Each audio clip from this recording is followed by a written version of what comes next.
ने यहाँ पे कंप्लीट किया था ना सेकेंड पैराग्राफ जलियन वाला बाग। चलो कौन रीड करेगा?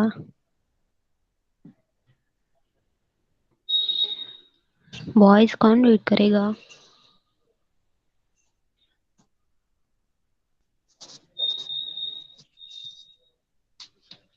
From where, ma'am?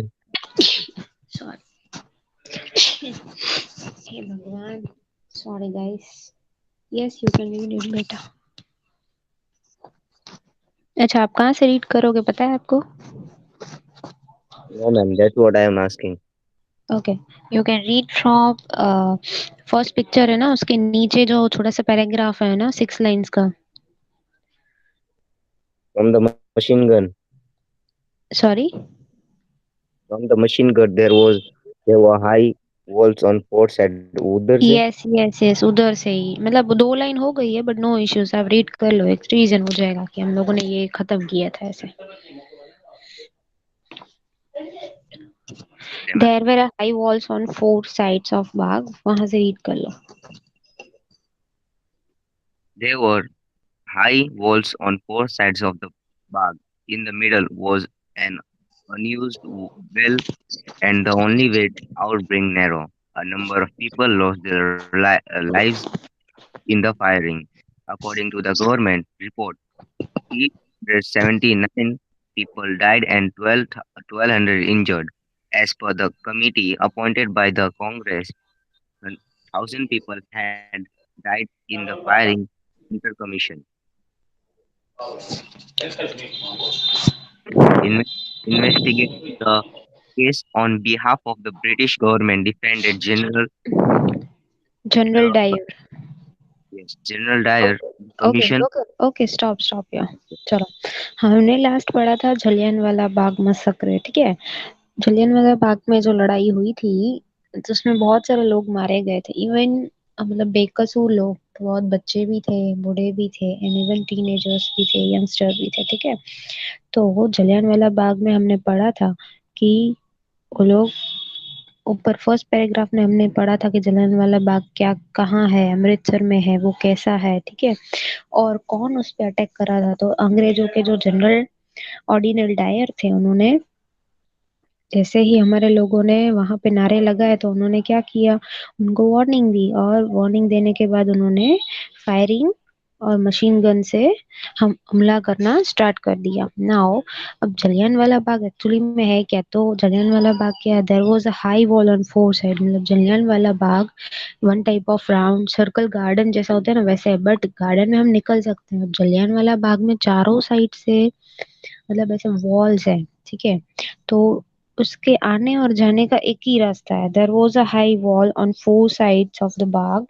In the middle was in the middle was an unused well, and the only way out being narrow. A number of people lost their lives in the firing. अब यहाँ पे बता रहे हैं कि जलियांवाला बाग में चारों तरफ से सिर्फ बड़ी बड़ी दीवारें ही हैं, और मिडल में एक ना यूज करते हैं ना क्या, अनयूज्ड वेल, मतलब एक कुआं है बहुत बड़ा, और वहां से निकलने का, जलियांवाला बाग से निकलने का सिर्फ और आने का एक ही रास्ता है, वो भी बहुत छोटा सा, ठीक है। अनम तो उस हिसाब से बहुत सारे लोग थे वहां पे, नंबर ऑफ ह्यूज लोग थे वहां पे। तो इतने सारे लोग, अब एक साथ 2,000 लोग अंदर होंगे तो निकल तो नहीं पाएंगे, तो बहुत सारे लोग तो ऐसे ही मर गए फायरिंग की वजह से। A number of people lost their lives in the firing. According to the government, अब गवर्नमेंट ने फिगर दिए कि कितने लोग इंजर्ड हुए, कितने लोग मर गए। तो गवर्नमेंट के फिगर के हिसाब से 379 पीपल जो हैं, लोग जो हैं वो मर गए, और 1,200 इंजर्ड हो गए। एज पर the committee appointed by the Congress, जैसे ही कांग्रेस कमेटी हुआ, 1,000 people had died in the fire, उनके हिसाब से 1,000 लोग मर गए। अब ऐसा होता है कि गवर्नमेंट तो फिगर्स कभी भी, फैक्ट फिगर जो होते हैं ना, कोई कुछ भी इंसिडेंस होता है, कुछ भी नेचुरल कैलेमिटीज होती है, नेचुरल डिजास्टर होता है, अभी देखो जैसे कि लाइव एग्जांपल दे सकती हो कोविड का, तो गवर्नमेंट कभी भी फैक्ट फिगर्स नहीं बताती है। वो उनका एक रूल होता है कि वो फैक्ट फिगर बता दे तो शायद उनके उनके खिलाफ ही पब्लिक अगेंस्ट जाएगी, आवाज उठाएगी कि वो लोग कर क्या रहे हैं। ठीक है, गवर्नमेंट का एक राइट है कि उसको उसकी रिस्पॉन्सिबिलिटी है कि उसको पब्लिक के लिए कुछ अच्छा करना है, पब्लिक को बचाना है। ठीक है, तो यहाँ पे गवर्नमेंट ने दिया था कि 379 जो लोग हैं वो मर गए और 12 इंजर्ड है। फिर कांग्रेस पार्टी की जब मीटिंग हुई तो उन्होंने ऐसे डिक्लेयर किया कि 1000 लोग जो हैं वो फायरिंग की वजह से मर गए। ठीक है, which is called as Hunter commission, investigating the case on behalf of British government defending general Dyer. फिर क्या हुआ, अब अलग अलग फिगर आए तो ऐसे हुआ कि भाई इस केस पे अब ब्रिटिश गवर्नमेंट जनरल डायर जो है वो पूरा तहकीकात करेगी, भाई कितने लोग मरे कितने लोग इंजर हुए। इन शॉर्ट पूरा जो जलियांवाला बाग है वो सील करके पूरा इन्वेस्टिगेशन होगा। ठीक है, और सबको पता है कि जनरल डायर ने बिना कोई रीजन की वजह से बेकसूर लोगों के ऊपर फायरिंग किया और गन पॉइंट पे सबको रखा। चलो, यू रीड इट बेटा। द कमीशन,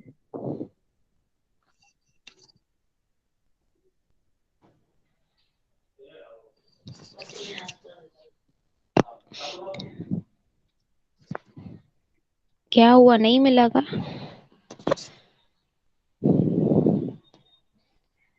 कौन रीड कर रहा था last? Who was reading last? Ma'am, me. Okay, are you here? Yes, ma'am. Yes, read it. Complete the paragraph. You can read from the commission forgive Dyer considering second The line. commission forgave Dyer, considering it as an innocent mistake that happened unknowingly. On the other hand, when Dyer returned to England, was honored. He was Beta sword. honored with a sword and 2,000 pounds.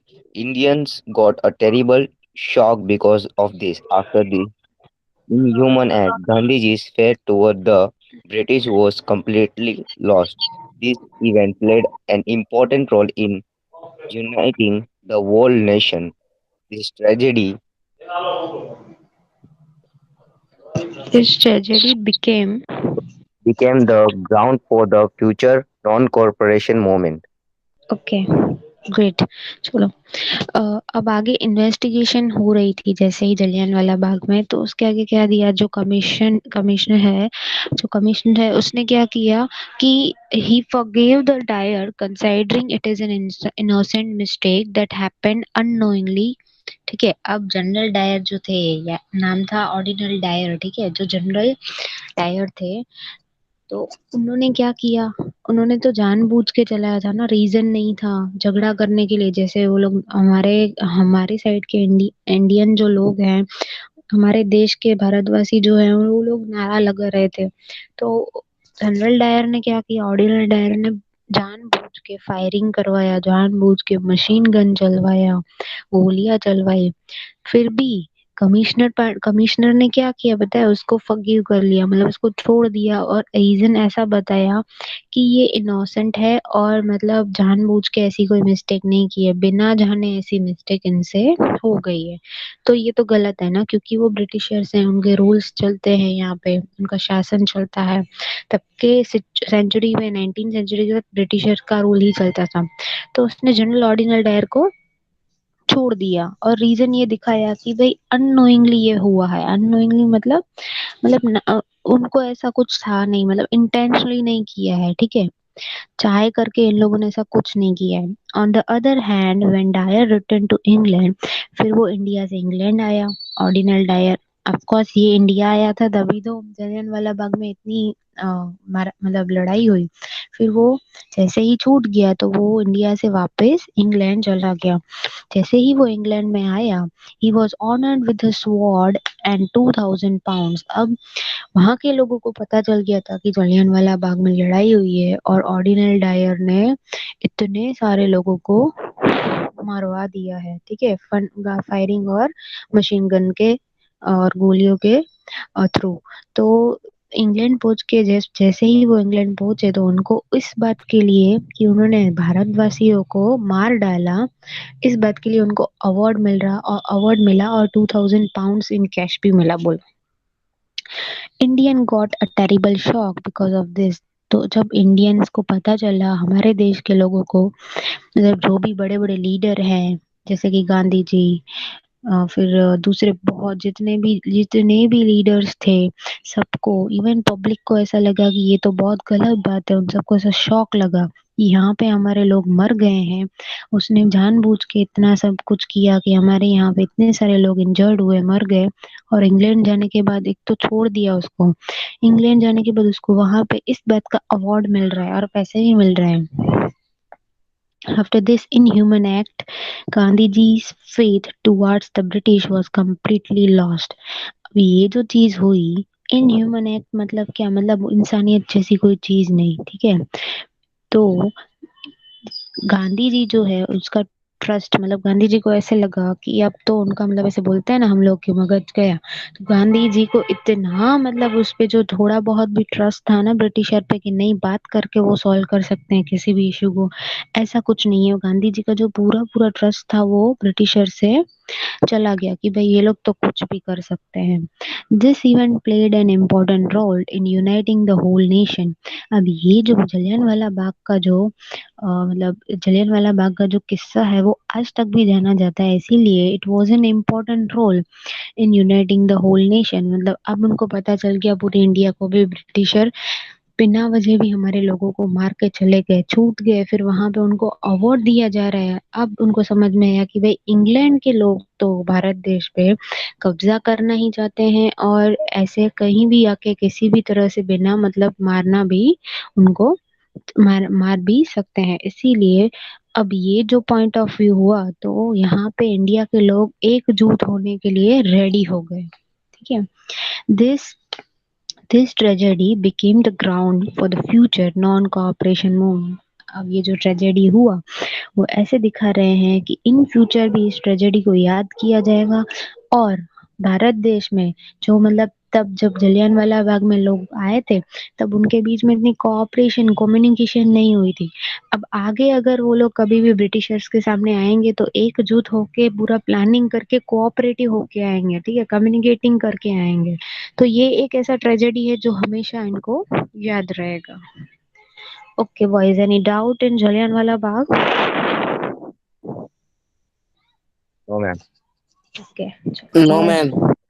Okay, we are starting with the new topic that is Khilafat movement. Okay, चलो read करो। Khilafat movement. During the First World War, Turkey joined the German side. So when England won, the treaty that was made had many firm and unjust terms and conditions for the losing side. The Sultan of Turkey at the time was a Khalifa, head of Muslims. The movement in India to oppose the strict terms imposed on Turkey and the Sultan came to be known as Khalifat movement. Ali brothers Maulana Shaukat Ali and Maulana Muhammad Ali were the chief leaders of the movement. Gandhiji requested the Congress to support the movement, keeping Hindu Muslim unity in mind. The movement became severe with the Congress support. Okay, it's severe, कोई बात नहीं। चलो, खिलाफत movement. अब जैसे ही England जीत गया, England तो जीत गया ना, उसका तो प्लानिंग था, वो प्लानिंग करके ही यहाँ पे आया था।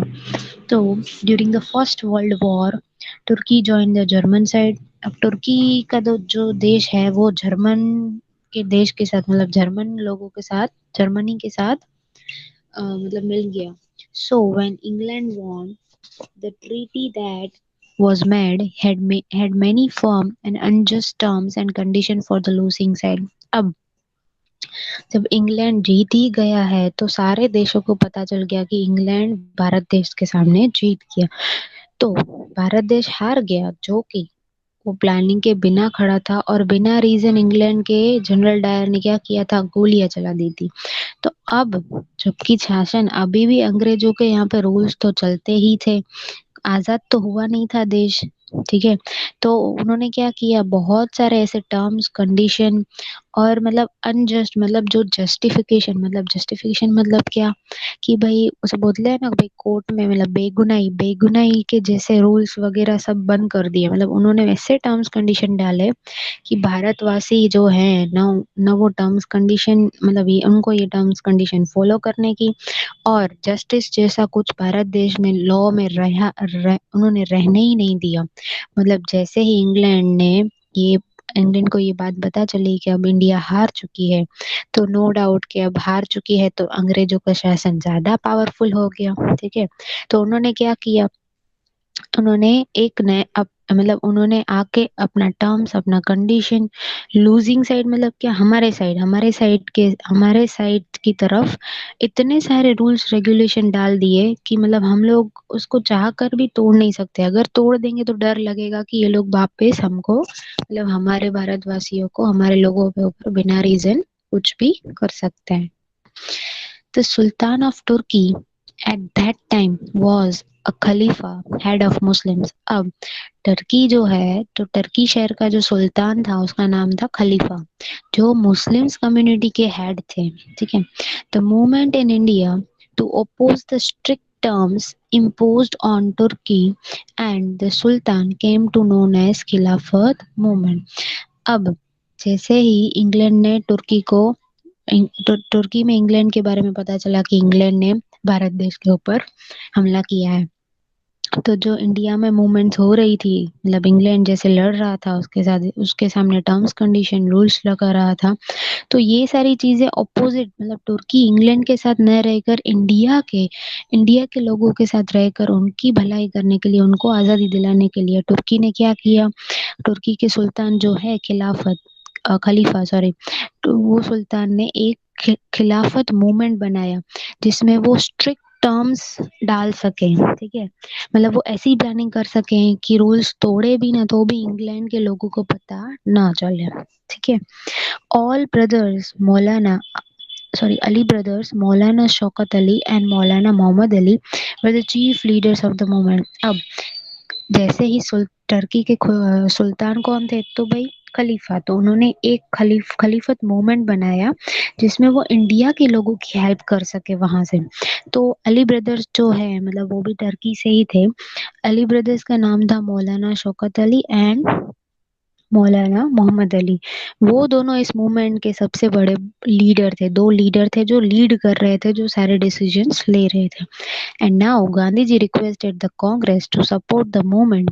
गांधी जी ने रिक्वेस्ट किया कि ये टर्की से जो मूवमेंट हो रहा है, खिलाफत मूवमेंट जो प्लानिंग हो रहा है, उसने कांग्रेस पार्टी को एक रिक्वेस्ट किया कि भाई आप लोग भी इस मूवमेंट को एक्सेप्ट करो एंड जस्ट सपोर्ट देम। ठीक है। उनके साथ खड़े रहकर इस मूवमेंट में काम करो, keeping Hindu Muslim unity in mind, पर ये माइंड में रखकर कि हिंदू और मुस्लिम्स जो कम्युनिटी है वो एक ही है, बल्कि अलग अलग नहीं है। अब ये अलग अलग हिंदू मुस्लिम कम्युनिटी के बीच में झगड़ा कराने वाला, उनको अलग कराने वाला ब्रिटिशर्स ही थे, इंग्लैंड के ही लोग थे, और उनमें डिवाइड एंड रूल पॉलिसी करवाने वाले भी यही थे।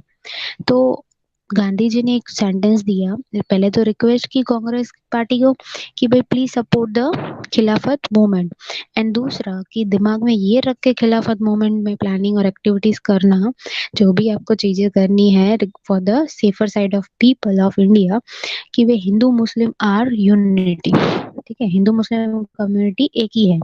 The movement became severe with the Congress support. जैसे ही कांग्रेस, गांधी जी ने रिक्वेस्ट किया, कांग्रेस पार्टी ने मान ली, और कांग्रेस पार्टी ने क्या किया, खिलाफत मूवमेंट में सपोर्ट करना स्टार्ट कर दिया। तो ये मूवमेंट जो है वो जैसे जैसे कांग्रेस पार्टी सपोर्ट करती गई, वैसे वैसे बहुत ही स्ट्रांग और सीवियर बनती गई। मतलब बहुत ही काम की चीज की मूवमेंट हुई, काम की एक्टिविटीज हुई जिसमें लोगों को बहुत ही बेनिफिट हुआ। ओके चलो, non cooperation movement 1920-22, read it बेटा।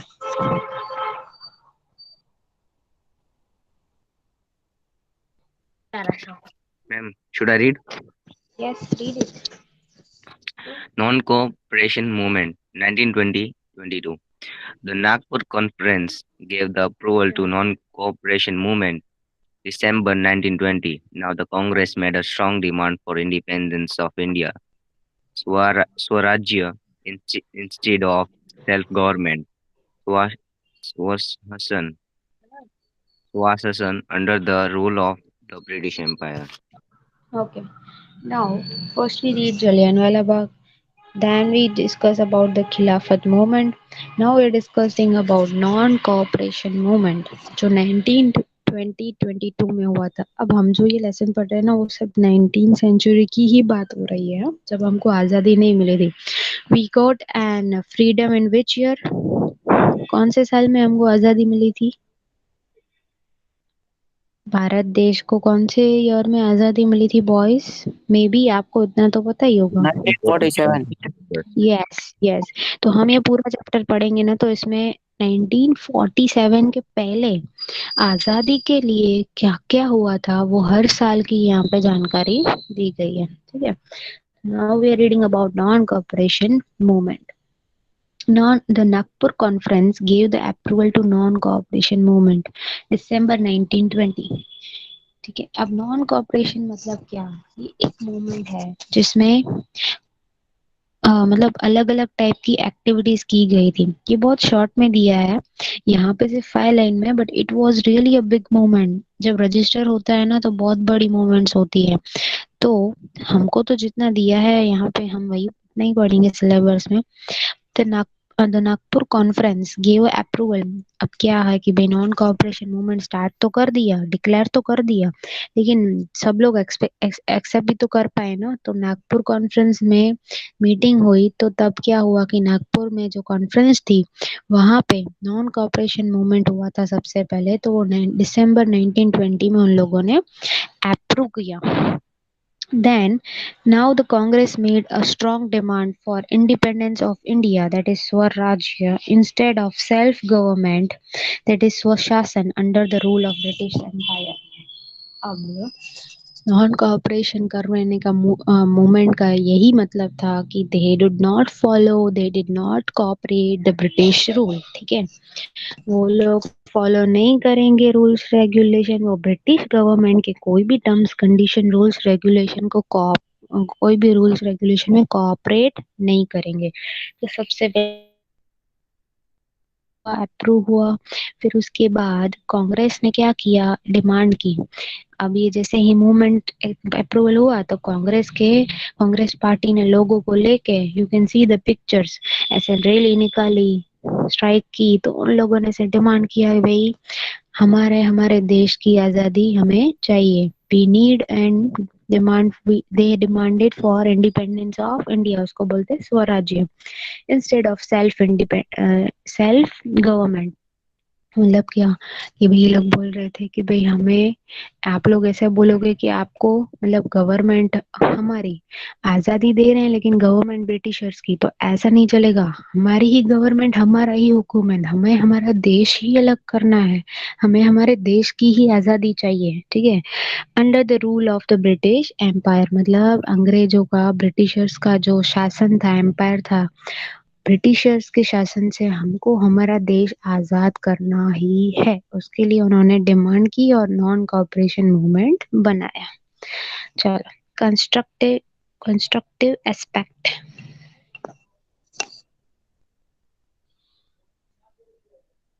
रीड इट बेटा.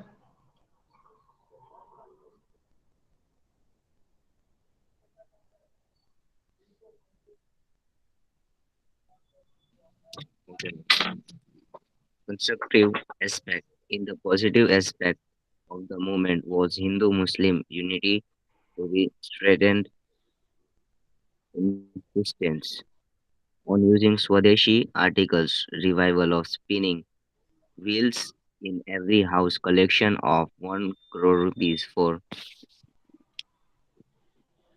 Tilak Swarajya Fund, abolition of untouchability, national education, prohibition, etc. etc. Okay. चलो. Now we are learning about the constructive. ठीक है. कंस्ट्रक्टिव एस्पेक्ट मतलब क्या कि constructive aspect actually refers to what कि like meaning बोल दी हूँ मैं कंस्ट्रक्टिव फर्स्ट ऑफ ऑल मतलब दो साइड्स हम लोग सोचते हैं ना अगर we are taking decision for anything तो हम सोचते हैं कि ऐसा भी हो सकता है और ऐसा भी हो सकता है ठीक है सो कंस्ट्रक्टिव एस्पेक्ट मतलब क्या कि what was the positive sign and what was the negative sign मतलब पॉजिटिव चीज अगर होगी तो क्या होगा और नेगेटिव चीज होगी तो क्या होगा अब जैसे ही इन लोगों ने रैली निकाली cooperation non cooperation movement start किया उसके बाद कंस्ट्रक्टिव एस्पेक्ट में ये दिखा रहे हैं कि अगर अगर आजादी मिल गई तो ऐसा होगा और नहीं मिली और मतलब इस रैली का हमारी डिमांड का कुछ गलत असर हुआ नेगेटिव एस्पेक्ट हुआ तो क्या चीजें हो सकती है हमारे हमारे साथ ठीक है And the positive aspect of the movement was Hindu-Muslim unity to be strengthened. अब सबसे बड़ा बेनिफिट जो है पॉजिटिव पॉइंट जो है तो वो क्या होगा कि देख खिलाफत मूवमेंट के बाद गांधी जी ने कांग्रेस पार्टी को बोला था कि हिंदू मुस्लिम एक जो थी है वो एक ही है भारत देश में हिंदू मुस्लिम को कोई अलग नहीं कर सकता उनको दिमाग में कांग्रेस पार्टी को ऐसे डाल दिया कि अब जहां पे भी बात करोगे ऐसे बात करोगे कि वी आर वन ग्रुप ठीक है we are in a unity तो जैसे ही ऐसे बोला उसके बाद नॉन कोऑपरेशन मूवमेंट में हिंदू मुस्लिम साथ खड़े रहकर ही लड़ रहे थे रैली निकाल रहे थे कि हमको हमारे भारत देश की आजादी चाहिए तो सबसे पॉजिटिव एस्पेक्ट तो ये हुआ कि ये जो मूवमेंट हुई जो खिलाफत मूवमेंट हुई नॉन कॉपरेशन मूवमेंट है उसके बाद हिंदू मुस्लिम के बीच जो भी मतलब झगड़े चल रहे थे जो भी इश्यूज चल रहे थे वो खत्म हो गए और हिंदू मुस्लिम की यूनिटी बन गई they became a strength and insistence on using स्वदेशी आर्टिकल मतलब सबसे पहले तो उनके रिलेशंस में बहुत ही स्ट्रांगनेस एस्पेक्ट हो गया मतलब वो इतने पक्के हो गए कि अब ब्रिटिशर चाहेंगे ना तो भी डिवाइड एंड रूल पॉलिसी यहाँ पे खड़ा नहीं कर पाएंगे okay in the positive aspect of movement was Hindu Muslim unity to be strengthened insistence on using Swadeshi article, the revival of spinning wheel in every house, collection of 1 crore rupee for Tilak Swarajya Fund. अब जैसे ही constructive aspect हुआ तो ये rally निकालना demand करना ये सब चीजों में खर्चा तो लगता ही है ठीक है तो क्या हुआ कि सबसे पहले तो उन लोगों ने स्वदेशी आर्टिकल यूज किया जिससे उनको वो ऐसा लगे कि भाई वो उसमें से पढ़ पाए कि आजादी के लिए कौन सी मूवमेंट्स हमको करनी पड़ेगी देन हर एक घर में उन लोगों ने स्पिनिंग व्हील वो लोग स्पिनिंग व्हील लाए what is spinning wheel you know that boys spinning wheel क्या होता है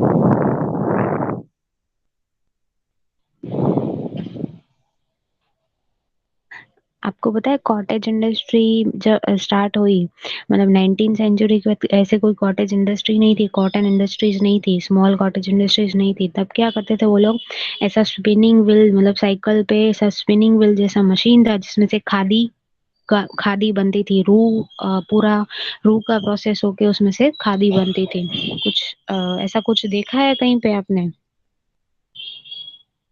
boys No. Okay no issues collection of 1 crore rupees for Tilak Swarajya fund फिर क्या हुआ गवर्नमेंट ने इन सब लोगों ने गवर्नमेंट से मांग की कांग्रेस पार्टी ने 1 करोड़ रुपया का पूरा फंड जमा किया उस फंड का नाम रखा तिलक Swarajya fund for abolition of untouchability national education and prohibition अब ये 1 करोड़ फंड जो है वो कलेक्ट तो किया तो वो कहाँ यूज करेंगे भाई ऐसी चीजें अगर इंग्लैंड उनके सामने लड़ाई कर रहा है तो वहां पे जो नुकसान होगा उसमें फिर नेशनल एजुकेशन में मतलब जो लोग हिंदू मुस्लिम में जो लोग पढ़े लिखे नहीं है अभी तक पता है पहले हमने पढ़ा था कि मिडिल क्लास लोग सेटिस्फाइड नहीं है क्योंकि वो लोग पढ़ नहीं पाए ऑर्थोडॉक्स पीपल जो अभी भी ऐसे ही बोल रहे हैं नहीं नहीं हम लोग we should not opt for the western culture तो हमारे देश की एजुकेशन देने के लिए दूसरा प्रोहिबिशन मतलब ऐसी चीज है जो ना होनी चाहिए उसको प्रोहिबिट करने के लिए बंद करवाने के लिए रेस्ट्रिक्टेड करवाने के लिए ओके चलो नेगेटिव एस्पेक्ट ये था पॉजिटिव एस्पेक्ट अब है negative aspect read it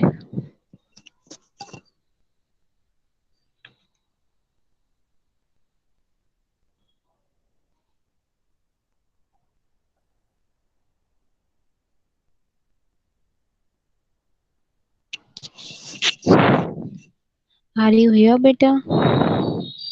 Yes, ma'am, I'm here, but Okay, you the want to second see? page, Yes, yes, yes. Sorry.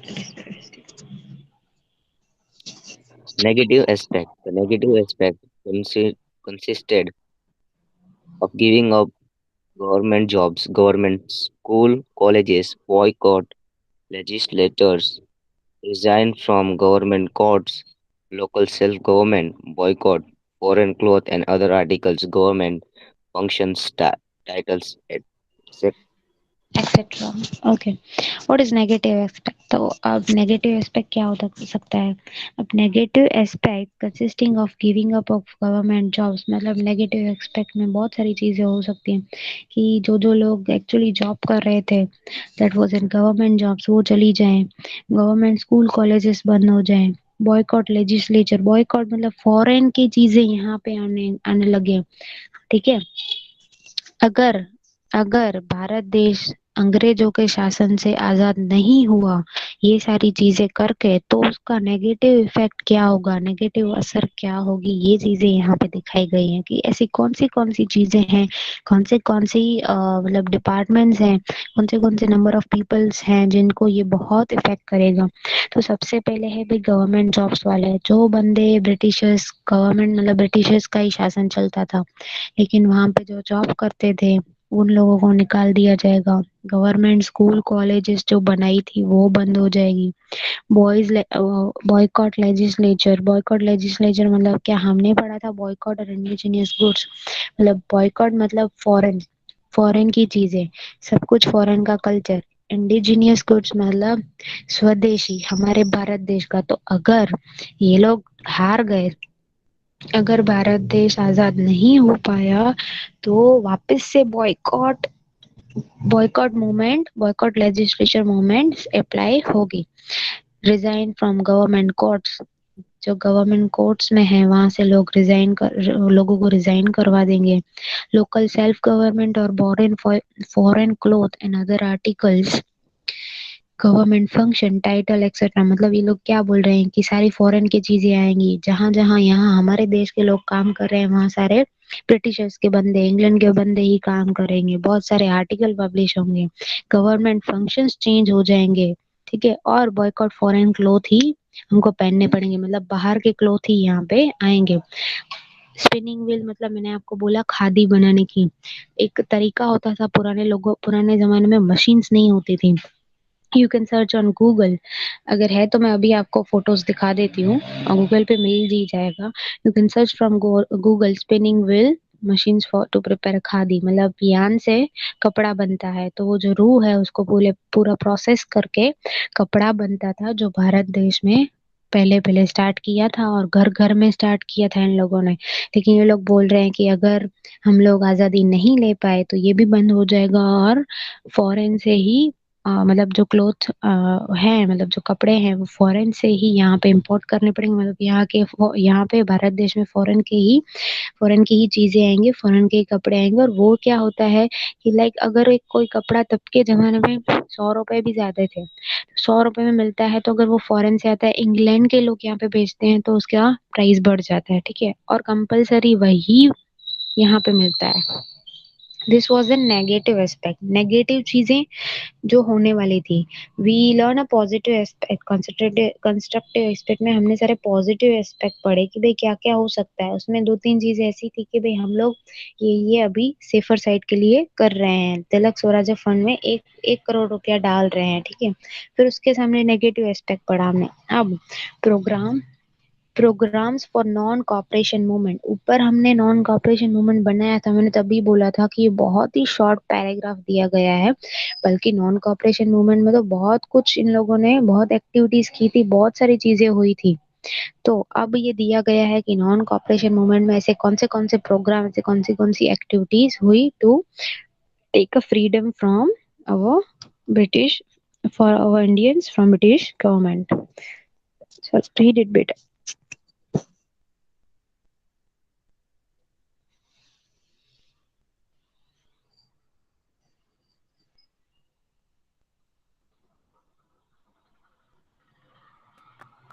Movement.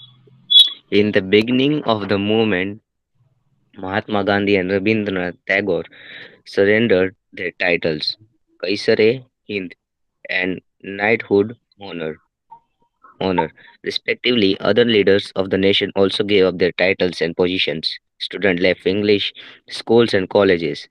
At various places, foreign clothes were set on fire. When Duke of Connaught, Connaught, Connaught came to India, he was boycotted in 1921 November. The ceremony of honoring Prince of Wales was boycotted. Such incidents created considerable considerable national excitement. On the other hand, national schools and colleges were established like Kashi, Bihar, Jamia Millia, Gujarat, etc. Vidyapits due to the vigorous Vigorous. vigorous propaganda of Swadeshi goods. The import of cloth, footwear, luxurious items from England reduced drastically. This reaction rattled the British Parliament. The government was shocked by the kind of huge economic loss to England.